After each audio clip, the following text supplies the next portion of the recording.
We, the students of Standard 7 from school Jyoti Seva School for the Blind, Sridevi and Fatia would like to present a model of acid rain. Rainfall made so acidic by the atmosphere pollution and causes environmental pollution to the forests and lakes. The main cause of this is the industrial burning of different kind of fossil fuels. The different types of gases containing sulfate and nitrogen oxide are combined to each other. Acid rain is rain or any other form of precipitation that is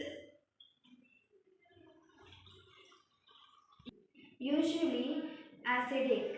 The meaning that it is elevated levels of hydrogen ions in it. Most of the water, including drinking water, has been affected by the acid rain. The harmful and effects of acid rain are being an acidic if we mix oceans and seas water, it can cause damage to an aquatic animals and causes death. Acid rain can cause a skin cancer in humans. Thank you.